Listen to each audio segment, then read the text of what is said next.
ქვეყანაში უკვე სუფევს სრულიად განუკითხაობა ყველა მხრივ. სასამართლოს ხო ხედავთ სასამართლოში რა ხდება და რანაირი სასამართლო არის დღეს საქართველოში, რომელიც აღარ ექვემდებარება არც ერთ სტანდარტს, გარდა იმას, რომ ასრულებს და ბოლომდე ასრულებს ძალაუფლების ყველა მითითებას. ამას ემატება დღეს ის, რაც გავიგეთ, ციხეში თუ რა პირობები არის შექმნილი იმ ადამიანებისთვის, რომელიც დღეს არიან მსხვერპლი ამ ძალაუფლების, ამ რეჟიმის. გიორგი ბაჩიაშვილის სიტუაცია დღეს არის საგანგაშო. მიუღებელი არის, რომ არ იყოს დაცული ციხეში ის ელემენტალური ფორმები, რაც ნებისმიერ ქვეყანაში ითვლება როგორც ოდნავ მაინც დემოკრატიის სტანდარტები. ჩვენ აქ აღარა ვართ.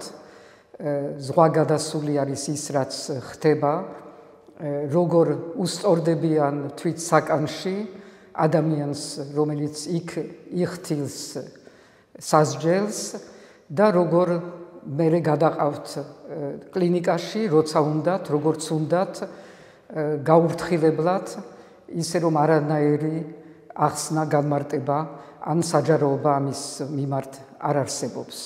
ეს არის დარღვევა ყველა ადამიანის უფლებების, არ ვიცი სად არის სახალხო დამცველი, რამდენად მოახდინა რეაგირება ამ ყველაფერზე, ალბათ აღარც, იმიტომ რომ ეს ინსტიტუციაც უკვე აღარ ასრულებს ბოლომდე თავის მოვალეობას. დაუცველობა არის ის, რაც სუფევს ამ ქვეყანაში. და მინდა ყველას გავახსენო ის ფაქტი, რომ სწორედ ამ უსასტიკეს მოქმედებების გამო და ამ უსამართლო მოქცევის გამო ციხეებში, სწორედ ამითი და ამის გამო დამთავრდა წინა რეჟიმი.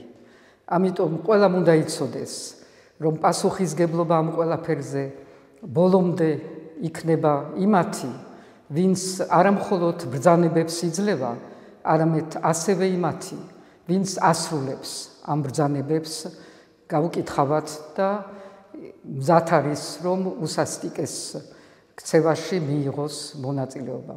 ეს არ არის საქართველო, ეს არ არის ქართული ტრადიციები, ეს არ არის ის სამართალი, რომელსაც ჩვენ საუკუნეების მანძილზე ვაშენებდით და რომელსაც მივყვებოდით. ეს არის სხვა რეჟიმი, ეს არის უკვე სხვა ქვეყანა და ამას არ შევეგუებით არც ერთ წუთს და დრო არის, რომ საზოგადოებამ, ვრცელ საზოგადოებამ დაინახოს ის, რაც ხდება, სხვაგან არ იყურებოდეს, იმიტომ რომ ეს ის არის, რაც ჩვენ ყველას გვეხება დღეს და ხვალ.